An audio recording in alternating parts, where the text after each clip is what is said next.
Bonjour tout le monde. Permettez-moi d'abord de remercier les organisateurs de cet excellent forum. Je voudrais insister avant de pouvoir... Allô? Oui. Professeur Soliman, votre caméra n'est pas allumée. Voilà, d'accord. Merci beaucoup. Mais elle est bloquée, c'est bloqué. C'est bloqué de votre côté.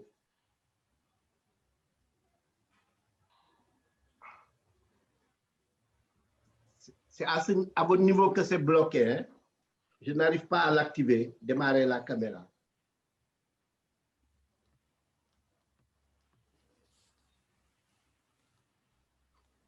Sinon, Toumani, tu peux prendre le relais le temps que le problème de la caméra se règle.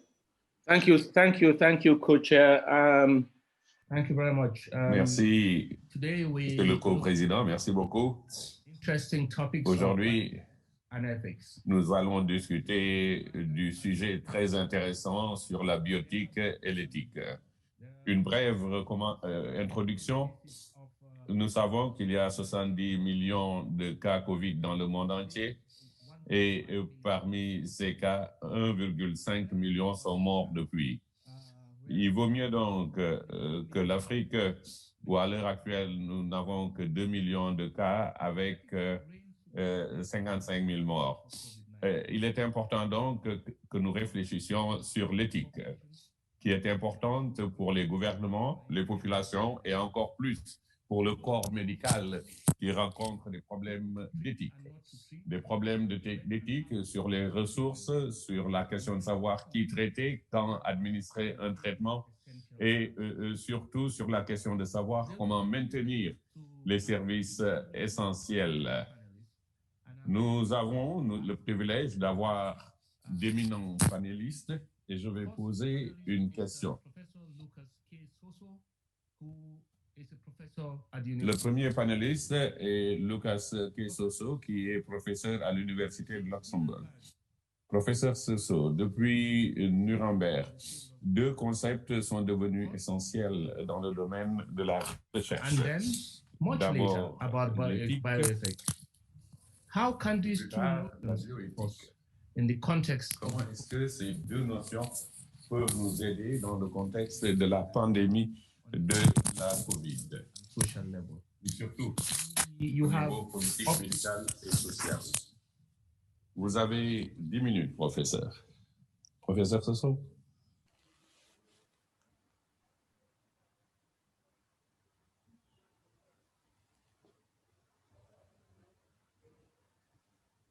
Professor Soso, you're on mute. Yes. Yes. Can you hear me? Yes, we can hear you now. Yes, good.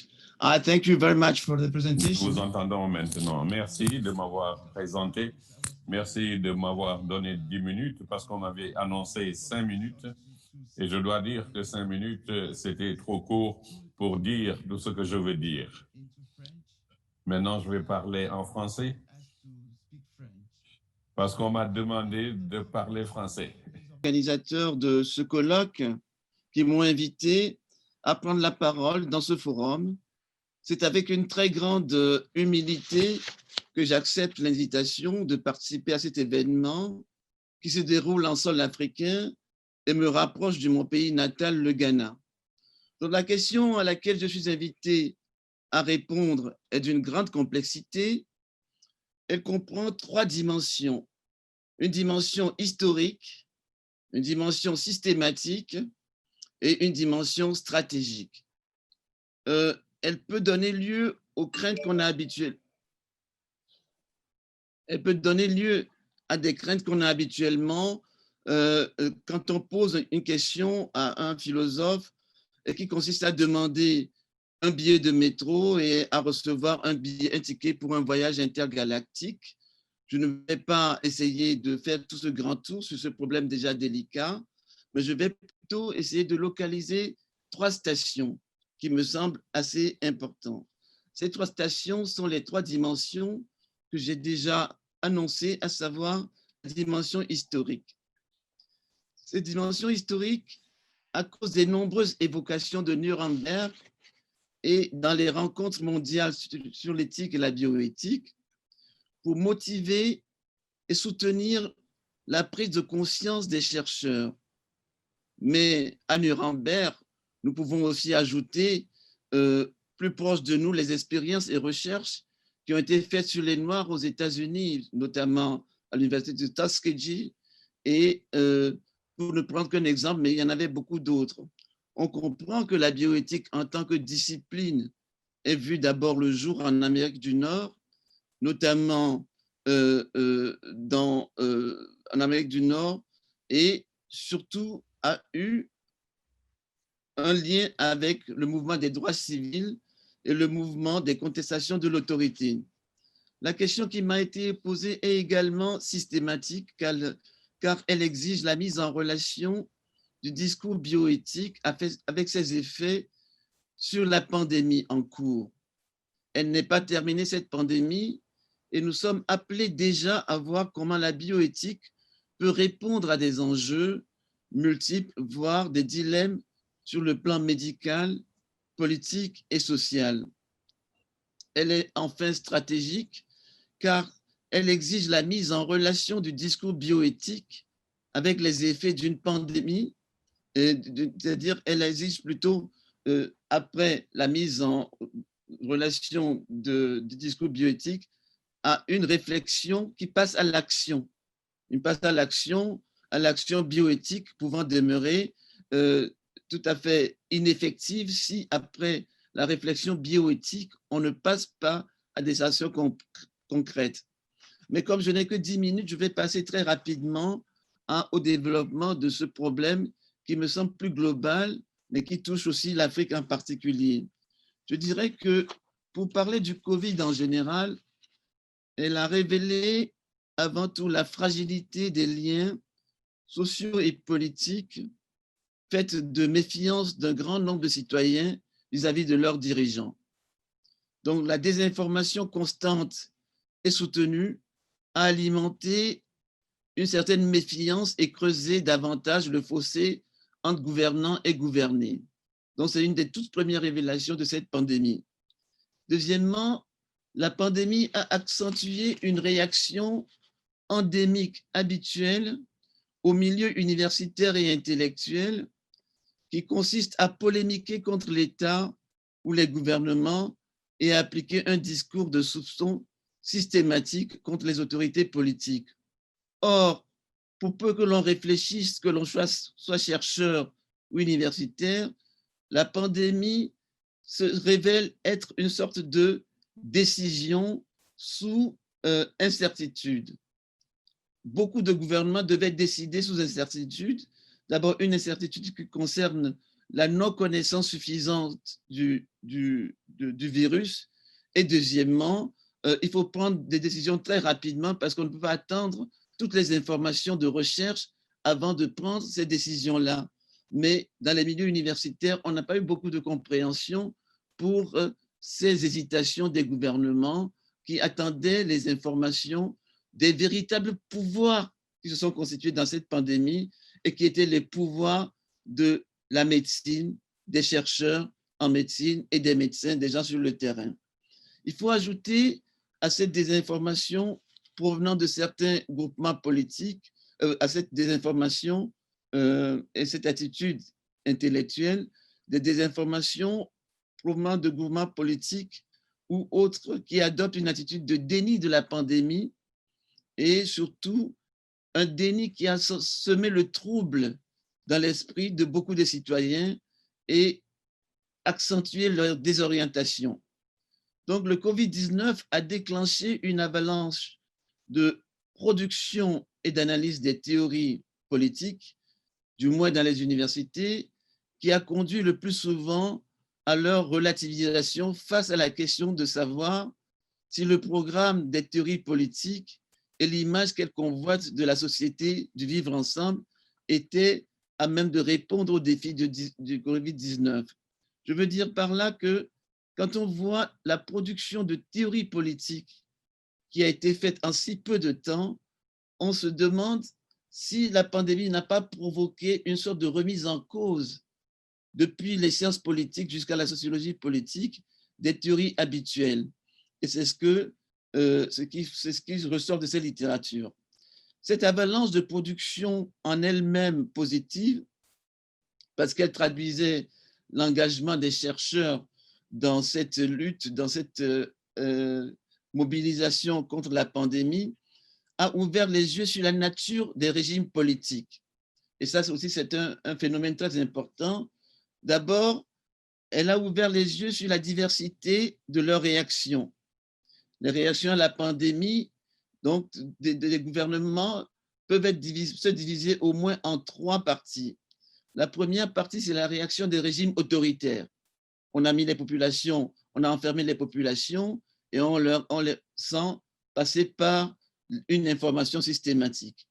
Deuxièmement, c'est l'attitude des régimes qui ont adopté une sorte de laisser-faire, en pensant par exemple qu'il y aurait une immunité populaire en quelque sorte, et ceux qui ont réagi au moins démocratiquement en s'appuyant sur des procédures parlementaires, mais quelquefois étaient aussi amenés à prendre des décisions qui ressemblaient plutôt à des executive orders, c'est-à-dire à des décrets, parce qu'il fallait réagir très rapidement et on ne pouvait pas attendre les procédures parlementaires habituelles. Quant à l'Afrique, ce qui m'a surpris, c'est plutôt 2 choses fondamentales. J'ai l'impression que parmi toutes les réactions, surtout des réactions des régimes politiques qui quelquefois étaient violentes, on peut remarquer quelque chose qui revient souvent dans les discours africains, qui est la politisation culturelle d'événements importants. Qu'est-ce que je veux dire par là? La pandémie, la pire des choses qu'on peut faire dans cette situation de pandémie est de la politiser. Or, dans certains discours africains, ce qui m'avait paru assez revenir constamment, c'est la politisation culturelle, l'insistance sur la pharmacopée africaine comme si elle seule était la solution et comme si on ne pouvait pas, tout en essayant de reconnaître les vertus de cette pharmacopée, essayer de faire des analyses, de faire la recherche et voir s'il n'y a pas dans ces plantes, ou bien s'il y a dans ces plantes vraiment des vertus curatives, ou bien s'il n'y a pas des facteurs s'il n'y a pas une situation multifactorielle qui a fait que la situation en Afrique n'a pas été pire qu'elle ne devrait être. Donc, si je dois répondre très rapidement à la question, je trouve que c'est un problème sur lequel on peut revenir surtout cette politisation culturelle, parce que je pense que le fait qu'il y ait une médecine traditionnelle ne doit pas nous empêcher de faire la recherche, parce que nous rendons service même à la médecine traditionnelle en la soumettant à certaines analyses. Je vais finir ma présentation en répondant enfin à la question. Est-ce que la bioéthique peut servir de solution? Je ne crois pas. Pourquoi? Parce que d'abord, la pandémie est un phénomène multisystémique. C'est un phénomène à la fois politique, social, éducationnel, et tous les systèmes sociaux étaient touchés. Certes, le système fondamental, c'est le système de santé, mais les réponses politiques et autres ont été aussi, à mon avis, importantes. Et on ne peut pas, la bioéthique à elle seule comme discours, ne pas répondre à la question.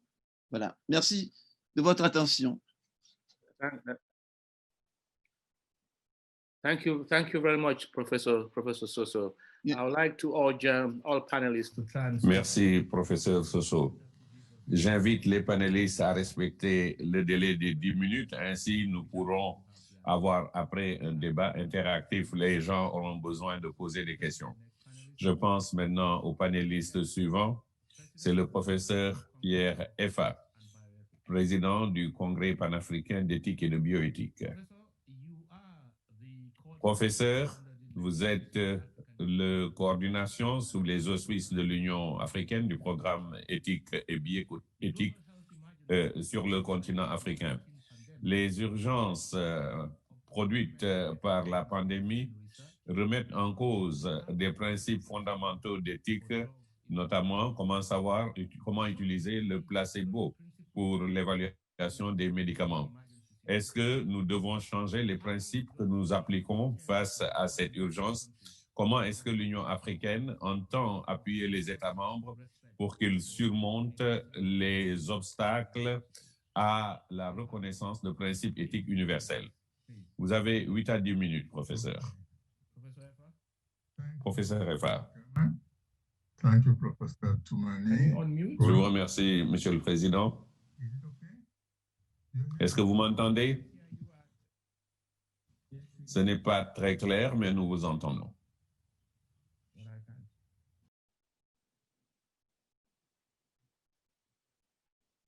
Do you hear me? Yes. Yes. May I go on? Yeah. May I go on? Yes, you can go on. Is it okay? Yes, Professor Lucas, Yes, okay. we hear you. Professor Suleiman, do you Yes, hear we me? hear you. Yes, very well. May I go on?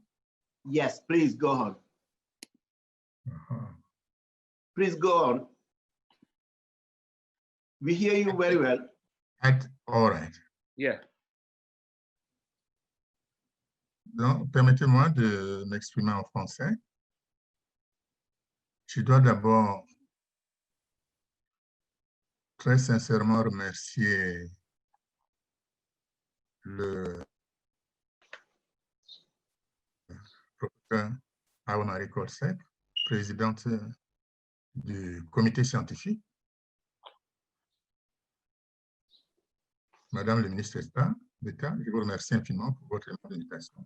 Je vais transmettre mes sincères gratitudes à toute votre équipe de la commission scientifique et à toute l'équipe de l'organisation. Je ne peux pas ne pas insister sur le fait que c'est très encourageant pour les acteurs de la bioéthique de voir qu'un grand forum africain mondial comme le Forum Galien inscrit à l'ordre du jour une discussion de bioéthique s'agissant du questionnement sur la santé et des défis de l'Afrique face à la pandémie, à la COVID-19. La question qui m'a été posée, je voudrais aller droit au but, puisque le professeur Lucas Sosoy a largement déblayé le terrain pour circonscrire le champ de la bioéthique avec ses origines, son historique, sa dimension discussion, sa dimension stratégique. Et j'irai donc droit au but en ce qui concerne la question de la remise en cause des principes pour les adapter à la situation d'urgence. Je dirais d'emblée que je ne recommanderais pas ça à la hiérarchie africaine. Je vais expliquer tout à l'heure ce que c'est que le COPAP. Le COPAP fait la très haute hiérarchie au niveau des États, au niveau des communautés économiques régionales et principalement aussi au niveau de l'Union africaine. Et les activités, je coordonne donc un groupe de scientifiques nous ne recommanderions pas cela en ce qui concerne l'Afrique, parce que d'abord, au niveau de la discussion mondiale, au sein de la commission, de la communauté mondiale d'éthique, une telle discussion a déjà eu lieu et le débat est clos. L'éthique se fonde sur des principes simples et solides. il y a eu cette tentative, puisque la bioéthique, c'est l'éthique qui est institutionnalisée, juridisée. Ce n'est pas une simple discussion, ce n'est pas seulement la discussion philosophique. Il y a des retombées stratégiques. Donc, quand cette discussion a eu lieu, elle est close, parce qu'on ne peut pas avoir une éthique à géométrie variable. On ne peut pas avoir des principes à géométrie variable. La question peut être résolue naturellement, pour être pratique, au sein des comités d'éthique qui examinent la question sur des cas particuliers. Et de plus, la déontologie médicale a des outils permettant de résoudre les situations d'urgence. Donc, ne pas toucher au principe. Cela risque de nous amener à des situations où, pendant un bon bout de temps, il a été question de ce qu'on appelait, quant à l'accessibilité du traitement, on voulait que certaines populations n'aient accès au traitement qui était disponible dans leur environnement, parce qu'ils n'avaient pas les moyens d'acheter des traitements plus tard, etc. Nous savons que la communauté internationale, avec le soutien de la communauté mondiale d'éthique, a développé ce que nous appelons des outils de civilisation pour résoudre ce problème en jouant sur précisément la solidarité humaine au niveau international. Et nous avons des outils comme le Fonds mondial, ONU-SIDA, etc., qui sont des créations contemporaines pour résoudre les problèmes qui se sont posés à l'humanité depuis une vingtaine, une trentaine d'années.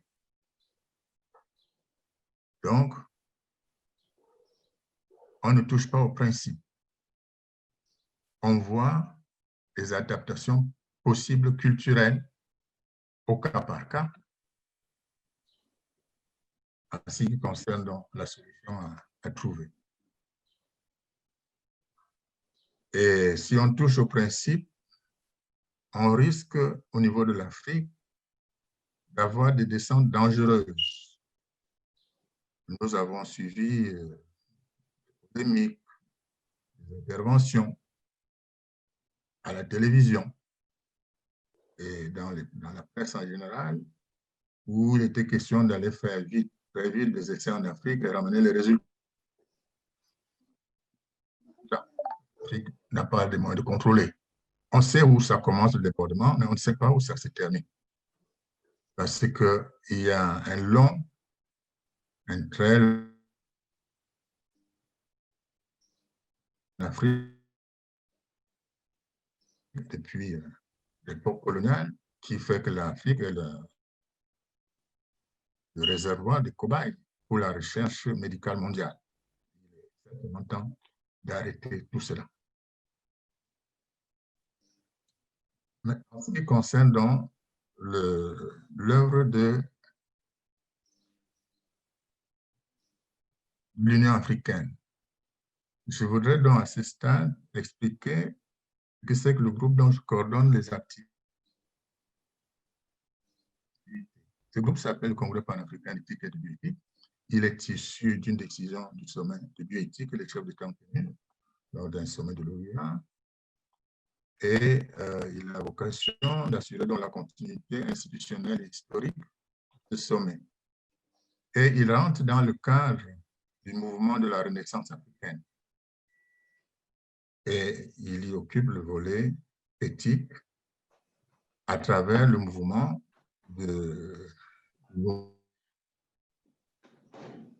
africain d'éthique et de bioéthique qui a donc été institutionnalisé ipso facto par la tenue de ce sommet de bioéthique.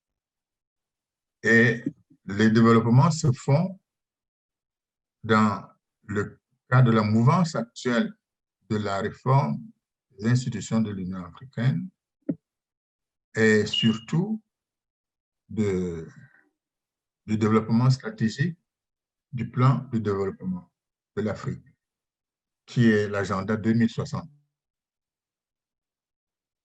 de l'Union africaine. Et cet agenda a été adopté lors du cinquantenaire des indépendances africaines et en 2013, mais l'outil, l'instrument interafricain est sorti au sommet de Johannesburg en 2015.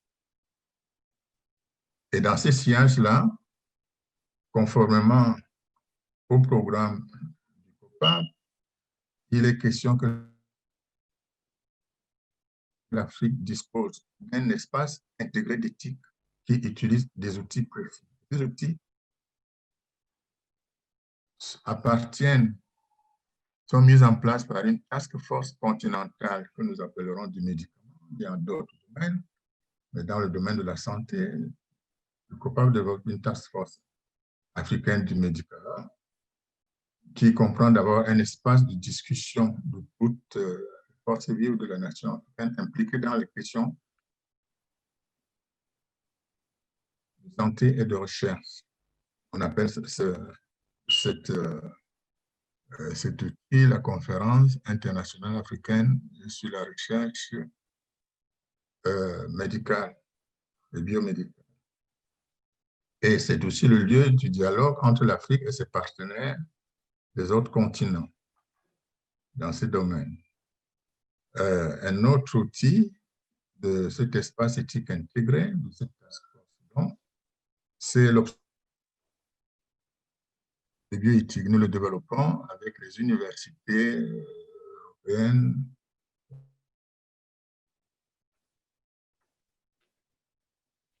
de banque de portail pour la recherche en éthique. Il y a le réseau de la cohorte qui, elle, a pour mission de mapping et le suivi et évaluation des personnes qui se prêtent à la recherche et en réseau, puisque l'organisation du COPAP, c'est une institution faîtière qui va du sommet à la base, donc au niveau des populations dans les États, au niveau de la région, les communautés économiques régionales. Donc, il y aura donc un suivi. Nous connaissons comment fonctionnent les cohortes. Il y aura donc une cohorte africaine pour coordonner. Et il y a ce que nous appelons la coordination de l'industrie pharmaceutique, plus la coordination des organisations de thérapeutes traditionnels. Et je crois qu'enfin, j'espère que je n'ai pas oublié un outil important, il y a la certification en évaluation éthique en relation avec ce que nous pouvons appeler l'agence de régulation au niveau de chaque. Donc, voilà ce qui est en train d'être mis en place dans le cadre de la grande réforme pour permettre donc la réalisation de l'agenda 2060 de l'Union africaine. 2063 étant la date à laquelle, lors du centenaire des indépendances africaines, toute l'Afrique sera émergente. Les citoyens dirigeant leurs propres affaires, les indépendances ayant acquis tous les attributs de cette légalité internationale. Et j'espère qu'on pourra avancer aussi allègrement dans la mise en place des États-Unis d'Afrique et les événements récents de la mise en place de la zone de libre-échange continentale ont un encouragement certain dans ce sens, dans les questions.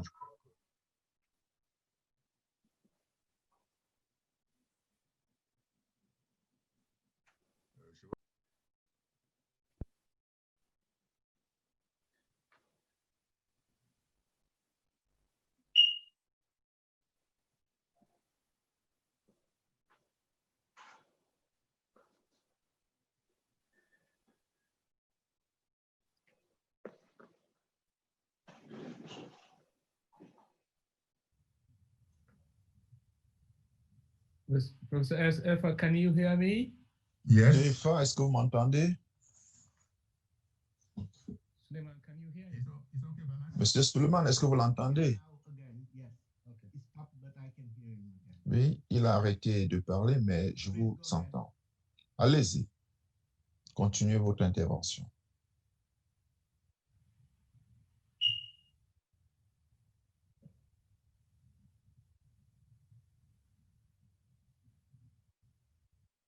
I can't hear him at all. Je ne l'entends pas du tout. Moi non plus.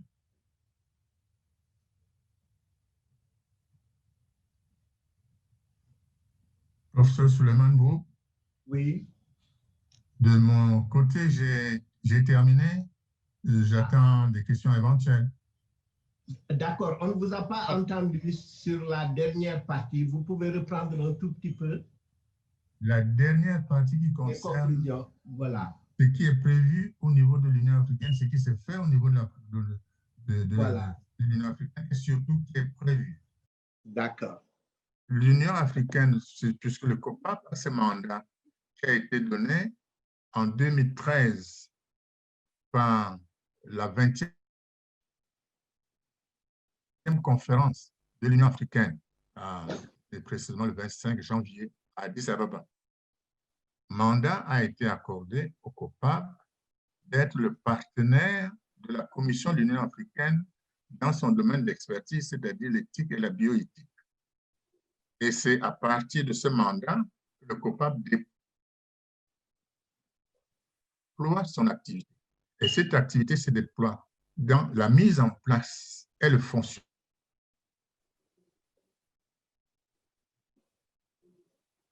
intégré sur l'ensemble du continent africain. Et cet espace éthique fonctionne à partir du point de vue opérationnel continentale africaine du médicament en ce qui concerne la santé. Cette task force comprend un arsenal d'outils qui fonctionnent comme une toile d'araignée, notamment sur le terrain. Il y a une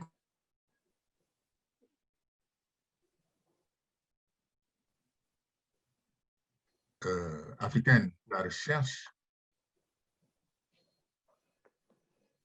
tenir à Addis Ababa, de préférence, ou dans une capitale africaine, à l'occasion de la Semaine africaine d'éthique. La Semaine africaine d'éthique elle-même, c'est le forum d'éthique et de bioéthique. Et ce forum, c'est aussi une décision du chef d'État. Le forum a été institué lors du sommet, le 23e sommet de l'Union africaine à Malabo, Guinée équatoriale, en 2014, juin 2014, un forum d'éthique et de bioéthique. Et c'est dans ce cadre-là que la Semaine africaine, et au sein de la Semaine africaine, il y a beaucoup d'interventions, dont cette conférence relative à la concertation, le dialogue des acteurs de la recherche en santé africain, dialogue inclusif, et les partenaires de l'Afrique. Et un autre outil, c'est la... Vous m'entendez? On me signale que la connexion est faible. Voilà, est faible, mais on vous entend. Allez-y. Un autre outil très important que nous avons commencé à développer déjà avec les partenariats que le COPAP a conclus au niveau international, notamment des grandes universités en matière d'éthique. Il y a un partenariat avec l'université Hochschule-Hannover, avec la chaire UNESCO de bioéthique de Haïfa, avec la chaire UNESCO de bioéthique de l'université d'Athènes, de Nandet en Inde, et avec l'université Regina Apostolorum. Il y a une faculté de bioéthique avec la chaire UNESCO de bioéthique du Vatican, etc. Et l'Académie internationale d'éthique, de médecine et de politique publique de l'Université Paris-Descartes en France. Avec eux, donc, que nous faisons c'est avec eux aussi que nous allons développer l'école doctorale, etc. Ici, nous parlons essentiellement de ce qui est de volet santé. Il y a aussi, nous mettons en place une cohorte, la cohorte africaine des Africains qui se prêtent à la recherche, notamment les essais cliniques. Il faut absolument un suivi sur le terrain. Donc, c'est donc une cartographie par maladie, par pays, par etc., qu'on va mettre en place et dont les données vont se répercuter aussi dans l'Observatoire africain de bioéthique, qui est le portail qui doit être le portail de la matière d'éthique, de tout ce qui est recherche. Et il y a aussi les coordinations que nous montons avec l'existant, puisqu'on ne crée pas ex nihilo. L'Afrique s'organise déjà avec des associations de l'industrie pharmaceutique, mais il n'y a pas encore une organisation continentale. Il y a des organisations régionales bien solides. Nous préconisons une coordination pour que tout le monde aille dans la même direction et qu'il y ait des échanges fructueux. La même chose est appelée à une mise en place au niveau de la médecine traditionnelle, avec le groupement de thérapeutes sur le terrain et en remontant pour résoudre le problème que le professeur a évoqué, de la question de la recherche sur les thérapies. Can he round up now? Et enfin, il y a Est-ce que la vous pouvez certification en résumer votre évaluation éthique intervention? que nous devons développer, ça se met en place avec les agences de régulation État sur le terrain, dans une coordination, une conjonction des efforts pour éviter, d'abord pour permettre de booster le continent où la recherche n'est pas du tout développée. Et lorsqu'elle existe, nous avons des témoignages récents. Et il faut donc booster la recherche et il faut faire la recherche en thérapie endogène et les booster. Il faut booster l'industrie pharmaceutique. Can I suggest we end this here now and the opportunity for him to say more during the question. C'est bon maintenant? De s'exprimer davantage pendant les discussions. Yes, please. Merci beaucoup. Yeah. Thank you very much, Perev. And first of all, I'm really sorry for the technical difficulties you encountered during your exposé. And now move on to Professor Mohamed Souma. Je vais maintenant passer la parole au docteur Mohamed Souma. Thank you very much. I now move on to the next panelist, Professor Mohamed Souma, head of the Department of Forensic Medicine and Occupational Medicine. He's also certified expert to the National Council for Organ Donation and Transplantation. Professor Souma, you work in one of the largest university hospitals in Senegal and are responsible for the legal medicine and other services, placing you at the heart of the response.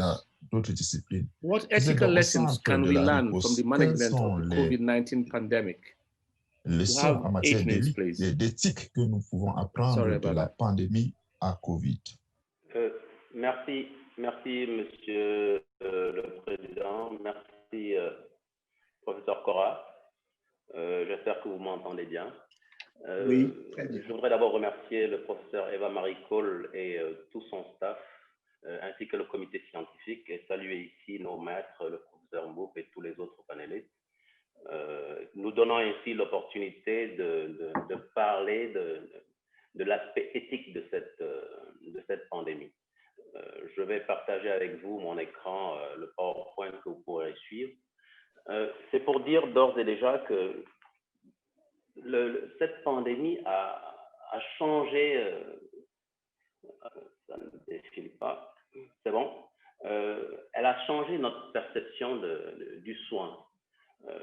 Les hôpitaux étaient surtout habitués à des revendications matérielles et concernant aussi des conditions de travail. C'était plus un réceptacle pour les syndicats qu'autre chose. Bon, bien sûr, je n'enlève pas le gros travail que nous abattons déjà sur le plan de la santé, mais c'était plutôt ce qui attirait plus l'attention des travailleurs de la santé. Là, nous nous sommes retrouvés dans une situation où la cause ou l'objet du soin est clair.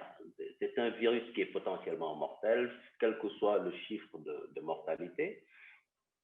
Et nous nous sommes retrouvés à dire, bon, mais qu'est-ce que ça veut dire soigner? Qu'est-ce que cela signifie de soigner? Quand on sait que justement dans cette situation, quel que soit votre statut, quel que soit le terrain, je veux dire, vos prédispositions, que vous soyez sous corticoïdes, asthmatique,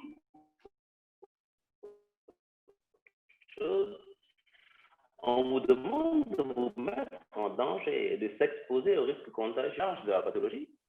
On se retrouve en disant, oui, il faut aller vers l'autre. Je prends l'exemple de ce collègue qui, au début de la pandémie, mois de mars, s'absente pendant 2-3 semaines, et puis je lui pose la question, alors, qu'est-ce qui se passe? Oui, oui, je suis un terrain diabétique. J'ai dit, mais je suis désolé, cher collègue, c'est ça notre métier. C'est quel que soit le danger, qu'on puisse aller vers le patient, vers le malade, et arriver à le soulager. Et justement, cette pandémie a amené quelque chose de fondamental, c'est l'incertitude. Jusqu'à ce matin, nous avons des informations contradictoires. Le masque était valable 4 heures, maintenant il est valable 2 jours. Comment décider lorsqu'on ne sait pas? Comment parler de ce que l'on ne maîtrise pas? Et donc, il y a une incertitude. Et même malgré cette incertitude, on devait décider, expliquer et communiquer. Cette incertitude, elle était liée d'abord à la maladie, à ses manifestations, allant de la forme asymptomatique la plus banale possible, la grippe, au syndrome de détresse respiratoire aiguë. Cette incertitude était aussi liée au pronostic tout à fait banal, comme je le dis, ou le tableau complètement dramatique, où on arrive, le patient décompense en quelques heures, et si on n'a pas une réanimation efficace, on le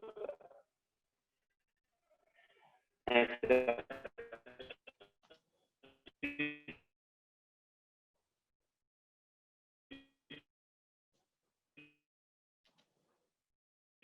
Aussi sur le plan thérapeutique. Pendant le traitement, nous avons eu tous les protocoles possibles à travers le patient qui est Covid+. Je discute avec l'une des patientes hier qui me dit, je me septembre et octobre, guéri aujourd'hui, elle se dit, je suis peut-être en danger dans cette deuxième vague. Et pourtant, malgré toute cette incertitude, il fallait décider. Et c'est pour cela qu'il y a eu beaucoup d'actions politiques. L'un des panélistes, je crois, le professeur Lucas Soso l'a dit tout à l'heure, beaucoup d'actions politiques et sanitaires.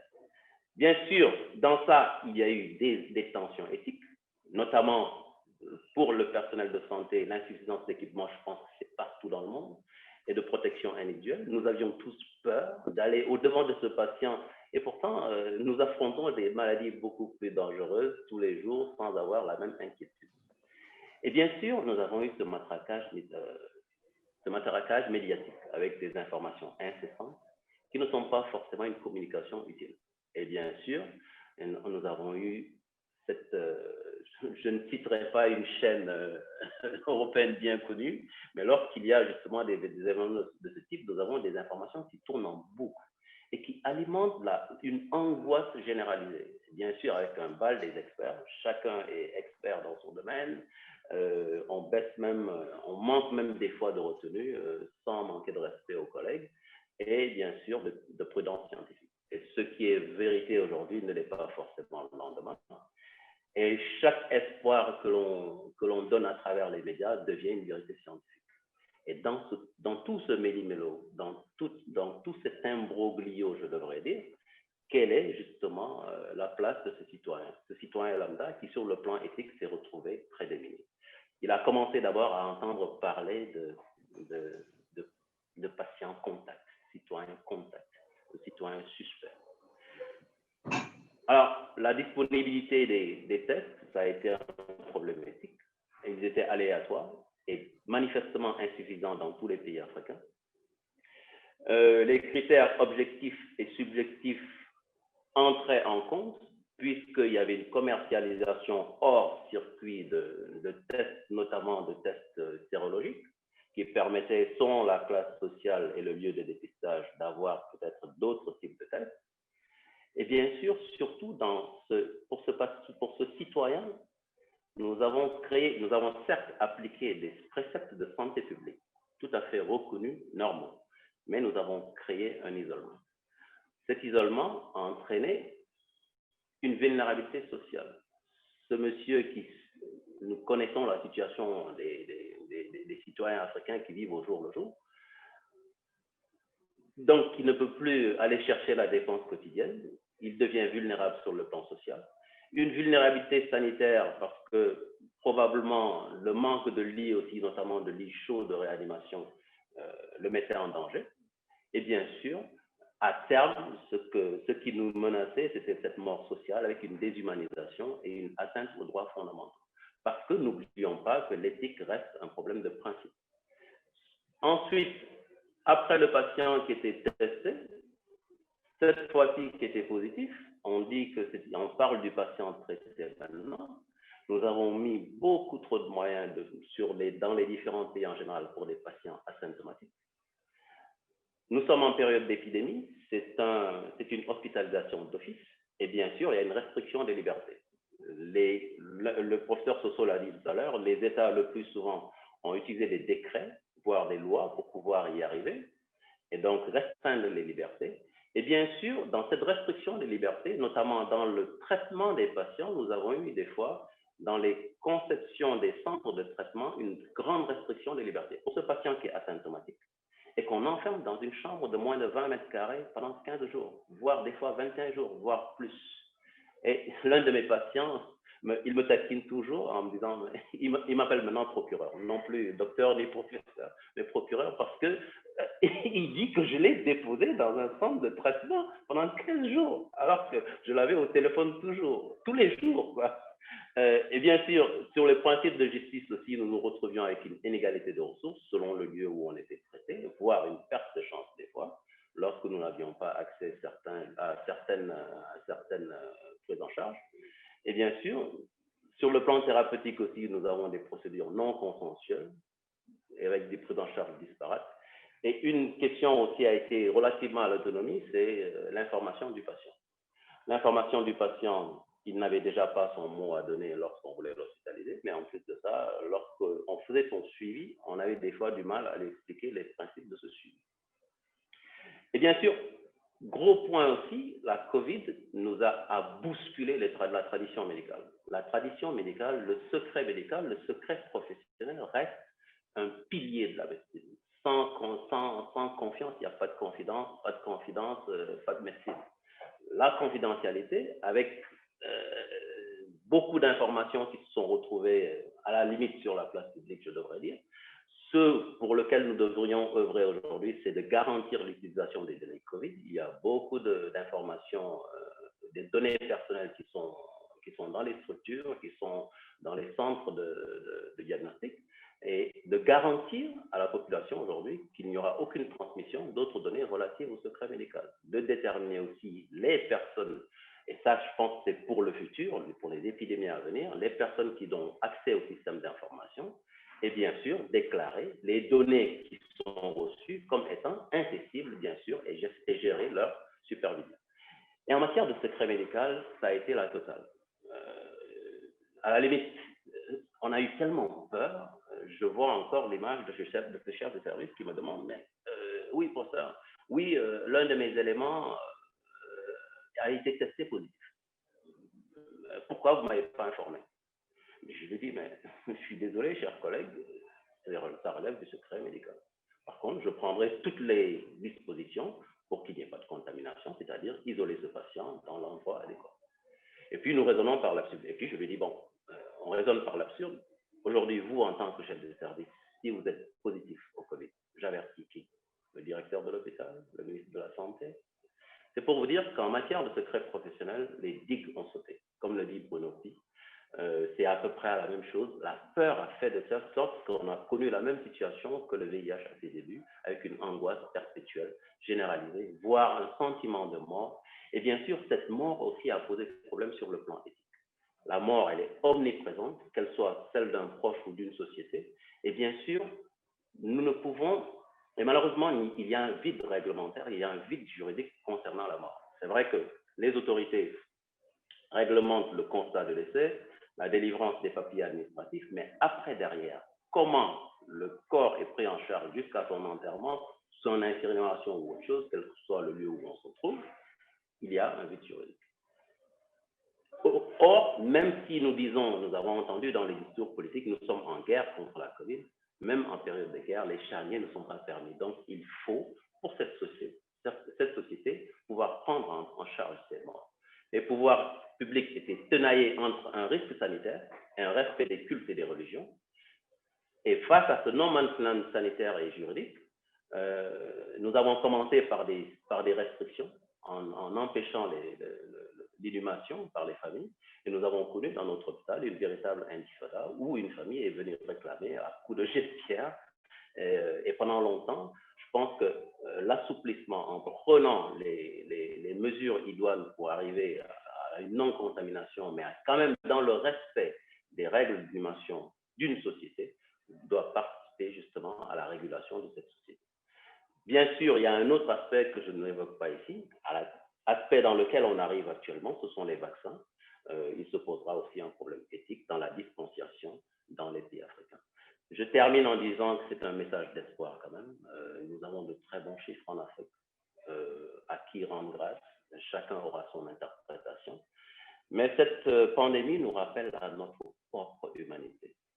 Et j'ose espérer qu'elle changera simplement notre approche de la vie. Je vous remercie de votre aimable attention.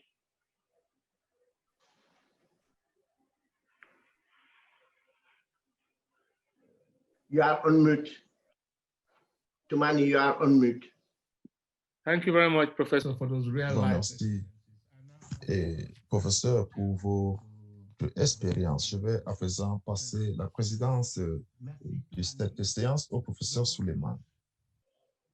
À tous, dans cette session importante portant sur la recherche face à la COVID-19. J'aimerais avant tout remercier le professeur Awa Maricol et les organisateurs de cette excellente conférence. Même si les conférences présentielles nous manquent, nous avons été particulièrement charmés par la qualité de l'organisation de cette conférence. Et ça, je tiens à le dire et à remercier tous qui sont derrière, parce que nous qui sommes des panélistes ou qui sommes des présidents, nous sentons tout le travail qu'il y a derrière pour faire de cette conférence une conférence de qualité. Donc, je voudrais remercier tout le monde. En ce qui concerne la recherche sur COVID-19, elle a été révolutionnaire. Je crois que depuis, en tout cas en ce qui me concerne, on n'a jamais eu une expérience aussi rapide de développement de la recherche contre une maladie comme COVID-19. Juste peu de temps après les premières déclarations de maladie, on a réussi à connaître l'étiologie, le virus qui en est en cause, mais surtout très rapidement, on a réussi à en faire le séquençage et quelque chose de fondamentalement important, c'est de l'avoir partagé de manière à ce que cela permette rapidement de mettre au point des moyens surtout de diagnostic rapide. Ça, c'est vraiment extraordinaire. On n'a jamais vu un développement aussi rapide pour découvrir un nouvel agent, le séquencer, le partager et trouver justement surtout des moyens de diagnostic. Donc, sur ce plan, je crois que la recherche a énormément avancé. On a également d'autres avancées sur le plan, même si ce n'est pas toujours avec les succès escomptés, de la recherche de médicaments. On a essayé des essais cliniques importants qui ont donné des résultats, peut-être pas toujours à la hauteur de ce qu'on espérait. Donc, il y a eu également des avancées importantes concernant la recherche immunologique. Donc, on a rapidement mieux compris cette recherche immunologique et ceci a permis très rapidement aussi d'avancer et en moins d'une année de trouver des vaccins. Et je crois que la recherche a été extraordinaire pour permettre pour une maladie de très rapidement, alors que d'autres maladies comme le VIH, depuis plus de 30 ans, on est encore à la recherche de vaccins. Et là, en moins d'une année, on a des vaccins qui commencent à être utilisés. Donc, la recherche a vraiment particulièrement évolué en ce qui concerne le COVID-19. Il y a eu d'autres recherches qui ont eu moins de succès, mais qui sont fondamentales.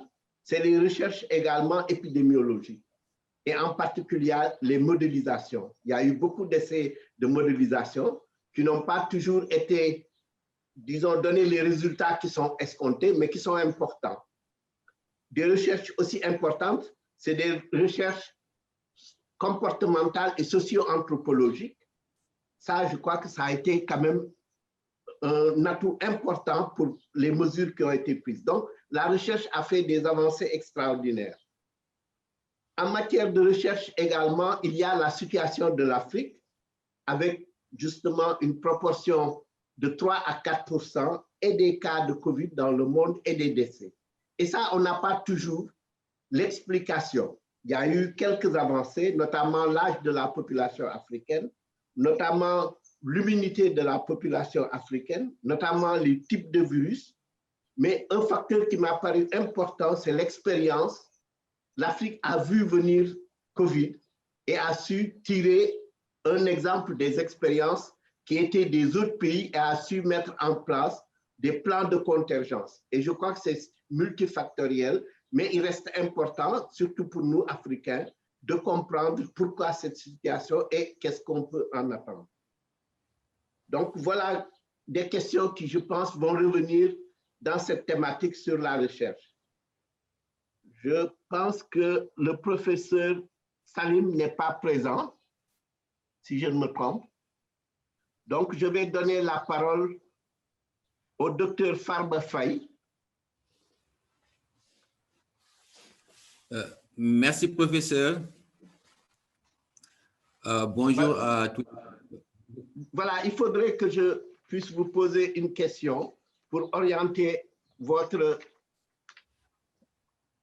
intervention. Je rappelle que vous êtes le coordinateur des recherches cliniques à l'Institut Pasteur de Dakar. Vous avez une connaissance de l'environnement des essais cliniques en Afrique, particulièrement au Sénégal, mais également dans d'autres continents. Quelles sont les spécificités de l'Afrique? Pouvez-vous partager avec nous votre expérience au Sénégal au cours de la pandémie COVID-19? Vous avez 10 minutes pour développer. Merci, professeur. C'est un privilège et un honneur de partager ce plateau avec vous et les autres panélistes qui sont ici présents. Bonjour aussi à tous ceux qui nous regardent et nous écoutent.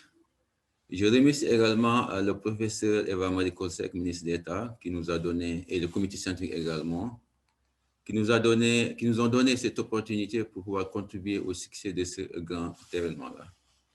Je vais maintenant partager la présentation. Vous voyez mon écran? Est-ce que vous voyez mon écran? Pas encore.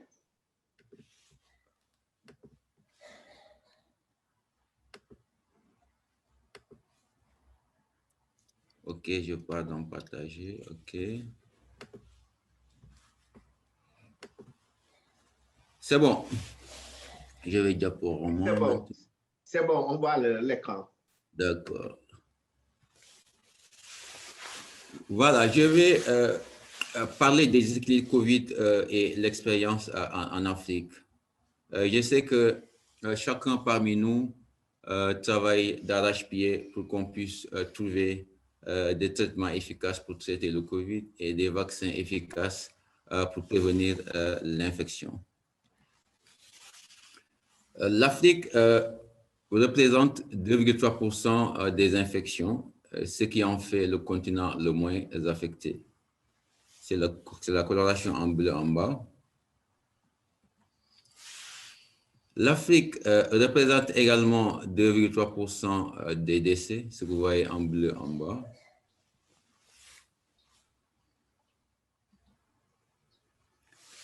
La part de l'Afrique dans la recherche COVID. L'Afrique représente 2,6% des sites de recherche en matière de COVID, 5,45% des études en matière de COVID et 8,72% des essais vaccinaux en phase 3 en matière de COVID.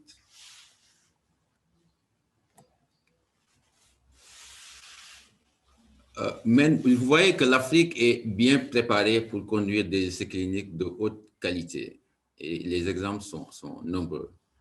Menvac Africa, qui a été testé dans plusieurs pays africains, a permis d'immuniser 300 millions d'individus.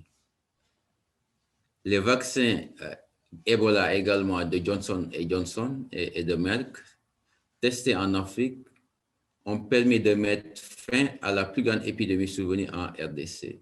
J'ai moi-même supervisé l'essai clinique de phase 2 Ebola de Johnson & Johnson en Afrique de l'Ouest.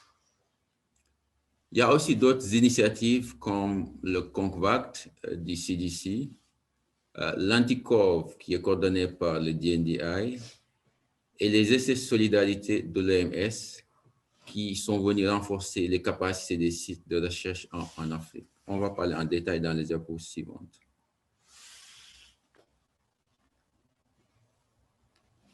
Le CONCAV est un consortium qui regroupe plusieurs organisations qui interviennent en Afrique.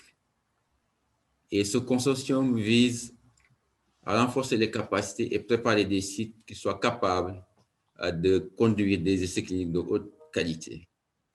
Et les points en rouge que vous voyez sur la carte sont des sites qui sont déjà prêts pour conduire des essais de haute qualité.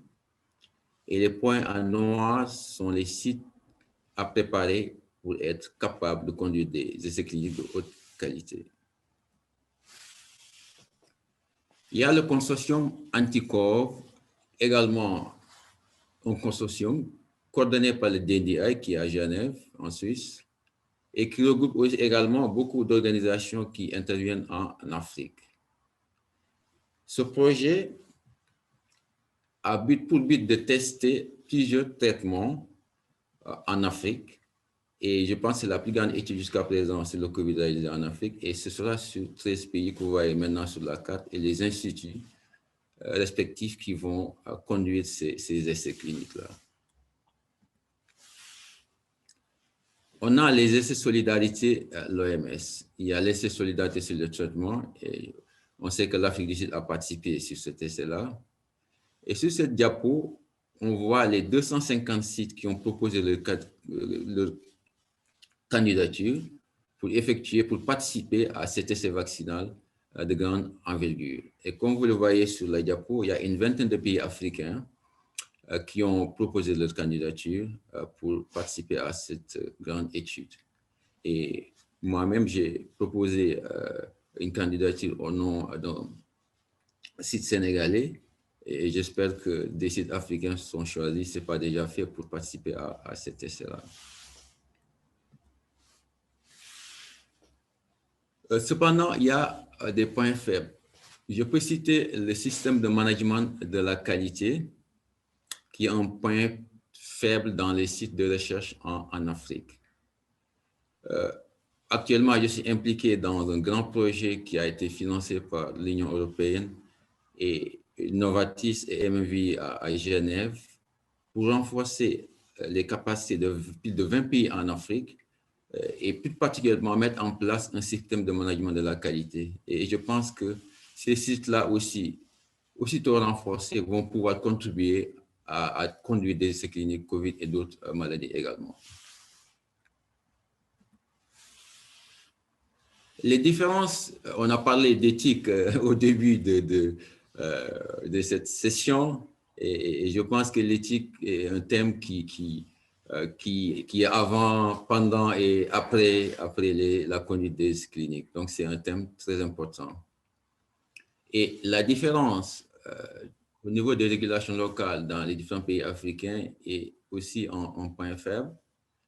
Quand on regarde l'Union européenne qui est constituée de 27 pays et qui sont parvenus à se parler et à s'entendre pour mettre au point une harmonisation sur la manière de conduire les essais, et au-delà de ça, ils sont associés avec les États-Unis, avec le Japon, avec le Canada, avec la Suisse, pour mettre en place les bonnes pratiques cliniques référence R2.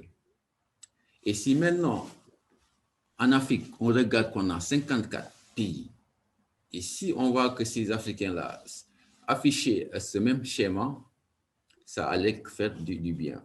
Mais il y a de l'espoir. Il y a de l'espoir avec la création de l'Agence africaine des médicaments et le CDC Africa. Et je pense que des progrès vont pouvoir être développés dans ce sens-là. Mais je pense que dans l'immédiat, au niveau de chaque région, je peux parler de la région ex-CEDEAO qui nous concerne, je pense qu'on pouvait réfléchir à harmoniser les essais cliniques au niveau de cet espace régional en attendant que cette harmonisation puisse prendre échelle au niveau de toute l'Afrique. On le sait, l'harmonisation va apporter beaucoup d'opportunités et encourager la recherche, la production des médicaments au niveau local, et des appareils et des vaccins. Le Sénégal est en train de tester un anticoagulant dans 2 hôpitaux à Dakar, que je coordonne, avec aussi d'autres pays dans le monde, y compris les États-Unis, le Japon, l'Allemagne, le Danemark et Israël. Mais je vais parler des points à améliorer concernant ces tests-là.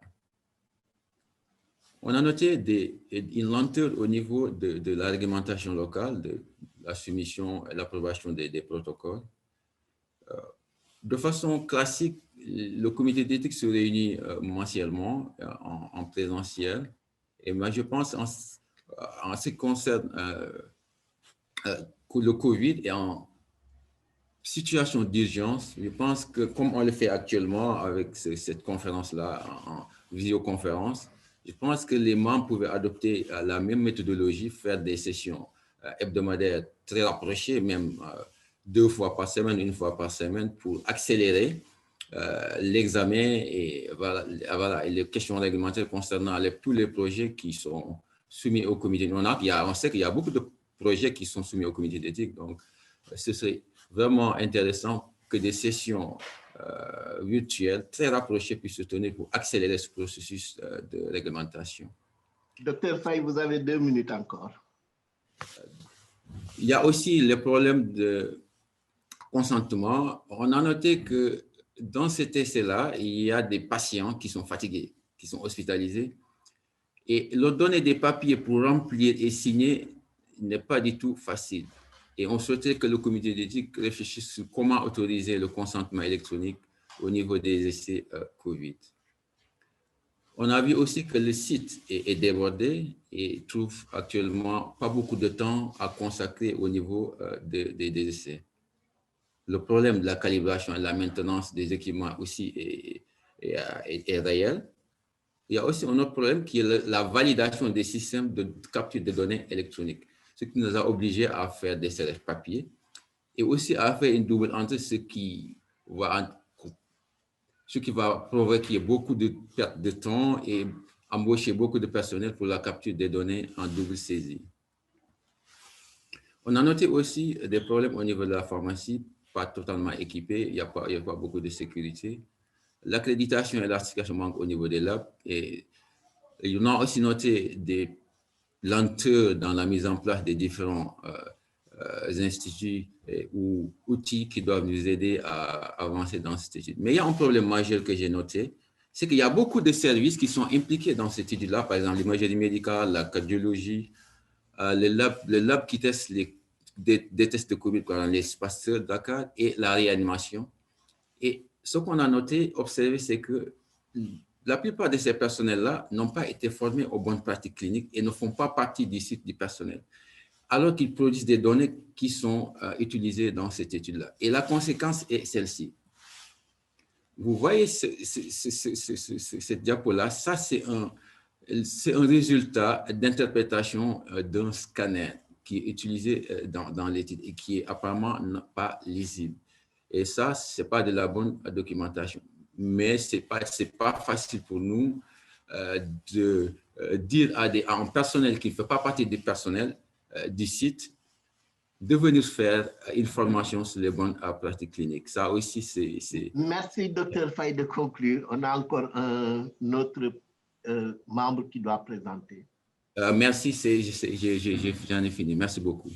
Merci. Merci pour cette excellente présentation sur l'expérience, mais surtout qui souligne les difficultés de mener des essais cliniques en Afrique. Donc, nous allons peut-être revenir dans les questions. Nous allons introduire notre dernier orateur, qui est le professeur Salim Abdul Karim. Welcome, Salim.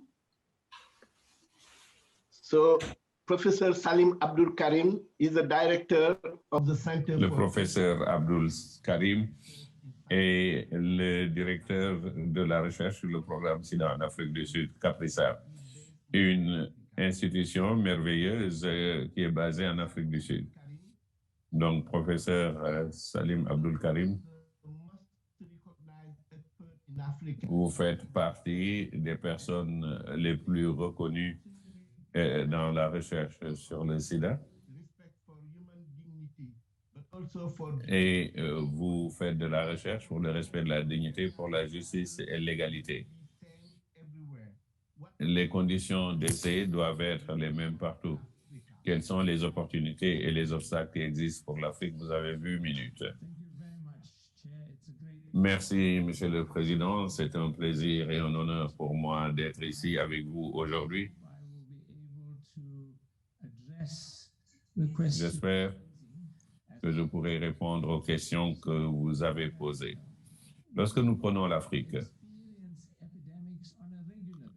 nous avons des épidémies sur une base régulière. Regardez cette carte. Nous avons eu plusieurs épidémies en 2016-2018.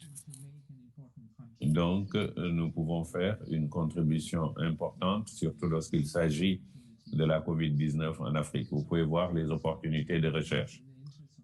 Donc, pour gagner du temps, je vais aller vite. Si nous voyons les capacités en Afrique à faire des recherches, et si nous prenons les pays qui sont dans différentes couleurs bleu et violet, vous pouvez avoir une idée de la nature et des capacités dont nous disposons.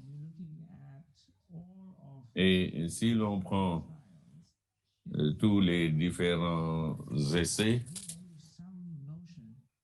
vous pouvez avoir l'impression que l'Afrique n'est pas seulement consommatrice d'informations et de preuves d'essais cliniques, mais elle est aussi productrice de ces informations.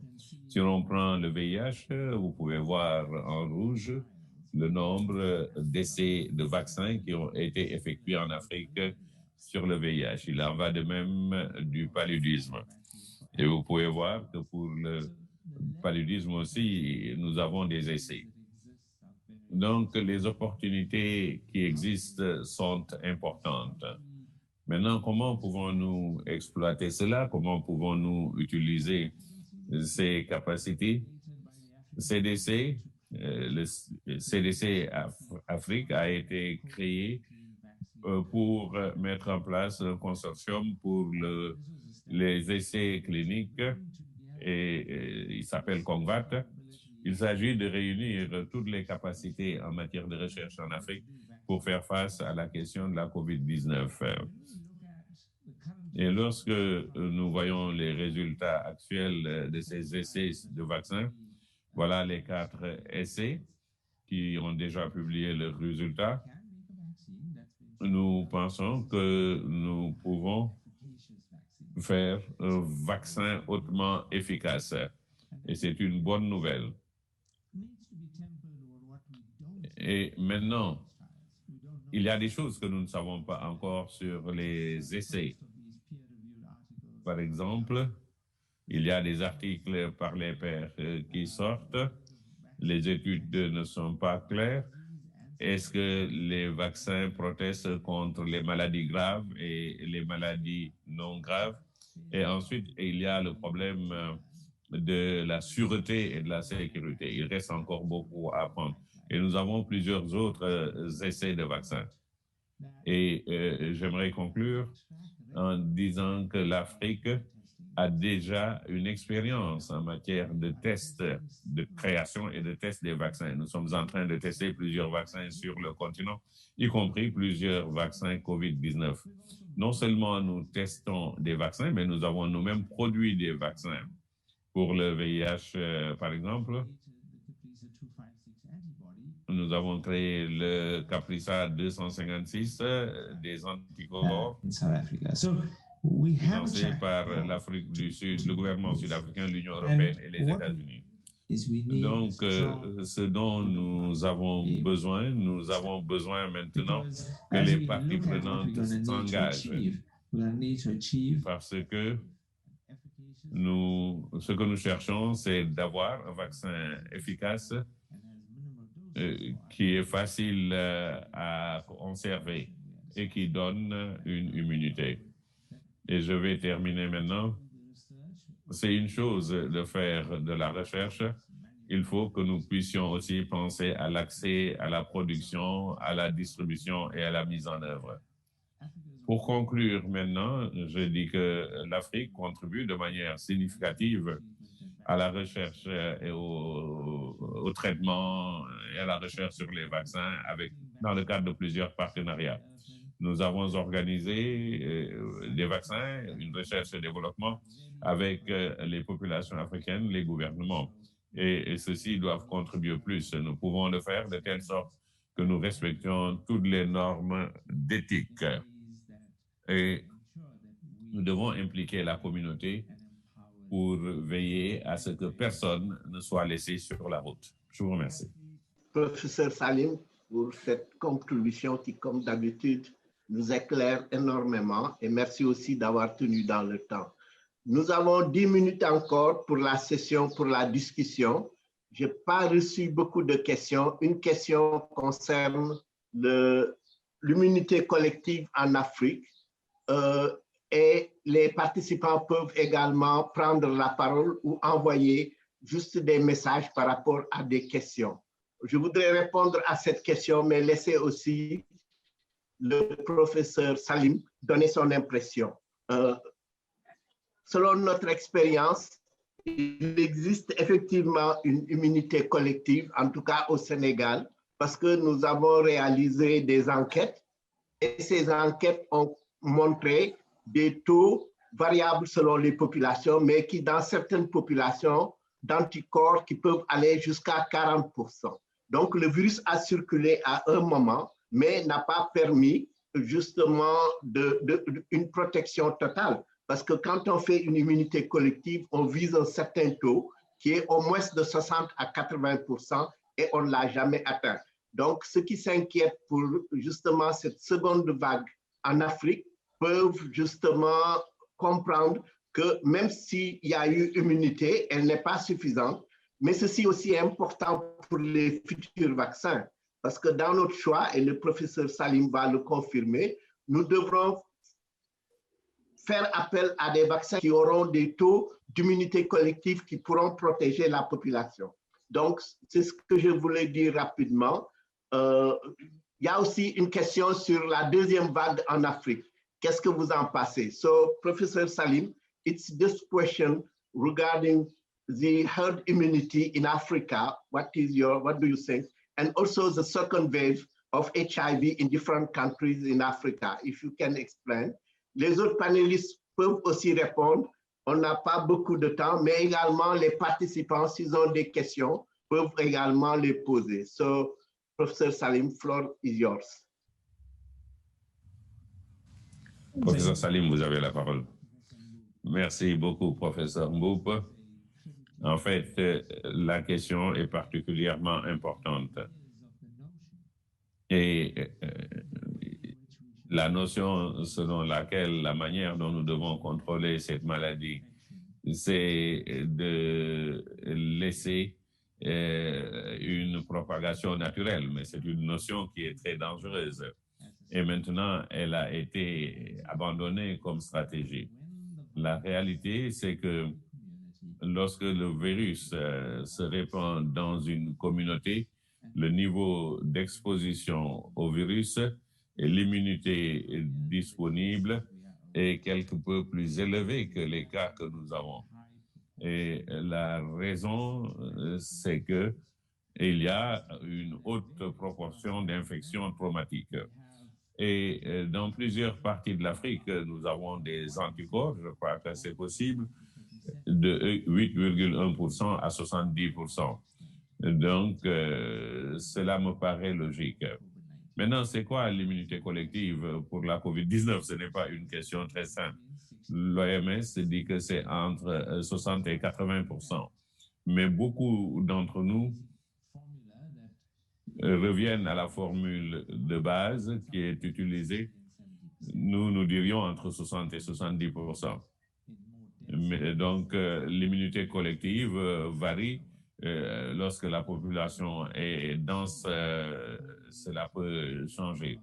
Donc, si vous voulez arriver à une immunité collective de 60%, cela signifie qu'il faudra que nous puissions vacciner un nombre substantiel de personnes en Afrique.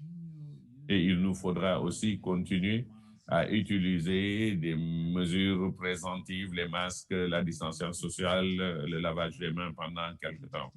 Parce qu'il faudra du temps. Si vous prenez mon propre pays avec 58 millions de personnes, pour vacciner 60%, cela fait 40 millions de personnes.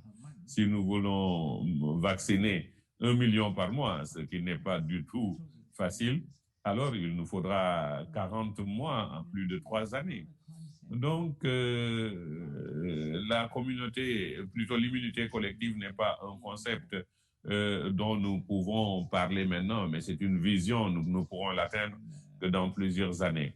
J'espère, professeur Mboup, avoir répondu à vos questions. Vous êtes, vous, toujours un pionnier dans ce domaine et vous avez toujours dit qu'il est important que nous ayons de bons vaccins et que nous puissions utiliser ces vaccins. Merci. Que pensez-vous de la deuxième vague en Afrique? C'est très clair. Lorsque nous voyons les preuves, c'est clair que l'Afrique passe par une deuxième phase. Dans notre propre pays en Afrique, le ministère de la Santé a déclaré officiellement que mercredi dernier que nous étions dans la deuxième vague sur la base de calculs que nous avions fait auparavant. Donc, si nous attendons un taux d'infection de 500 000 personnes, nous pensons que c'est une deuxième vague. Donc, nous sommes déjà au milieu de la deuxième vague, en tout cas pour l'Afrique du Sud et peut-être aussi dans d'autres pays. Maintenant, est-ce que nous pouvons atténuer cela? Est-ce que nous pouvons juguler cette deuxième vague? Personnellement, j'ai des doutes. Si nous prenons l'Afrique du Sud, en décembre, nous avons eu un grand nombre de personnes qui ont circulé dans le pays pour des vacances à la mer, à la montagne et tout ça. Et nous allons voir le virus se propager. Donc, nous nous attendons au pire et je crois que c'est la même chose dans beaucoup de pays africains. Nous risquons d'avoir une seconde vague très sévère. We have 5 minutes left. Il y a une question sur les raisons de cette seconde vague. Je laisse à tous les panélistes peut-être 1 minute pour pouvoir juste conclure, mais donner aussi leur avis sur cette seconde vague. La parole est à qui veut la prendre parmi les panélistes. Je n'ai pas d'autres questions au niveau de l'auditoire. Donc, vous pouvez y aller dans l'ordre que vous voulez, où je désigne. Professeur Lucas, if you have some, si vous avez des conclusions de dernière minute et les raisons sur cette seconde vague. Vous êtes en mode muet. Ben, comme je ne suis pas médecin ni chercheur, je ne suis pas dans le domaine médical. Néanmoins, ce que je peux dire de mon expérience, c'est que les gens ont sous-estimé les consignes qu'il fallait garder et ont profité de la baisse apparente qu'il y a eu pour croire que effectivement le virus a terminé sa carrière, ce qui n'est pas le cas du tout. Et ce qu'on vit actuellement, on aurait pu l'éviter aussi d'une certaine manière, puisque l'intensité n'est pas la même dans tous les pays. Voilà. Voilà, merci beaucoup. Professeur Souma? Oui, professeur Mbo. Juste effectivement, je rejoins professeur Soso. Cela résulte, c'est vrai, je pense qu'on n'a pas trop retenu les leçons de la première vague. C'était de maintenir les mesures distance, les mesures barrières, excusez-moi. Et c'est encore un appel, un travail quotidien auprès des populations. Parce que naturellement, l'être humain aussi aura tendance à se relâcher et à retourner à ses habitudes. Encore merci. Merci. Professeur Faye, Dr Faye. Merci, professeur.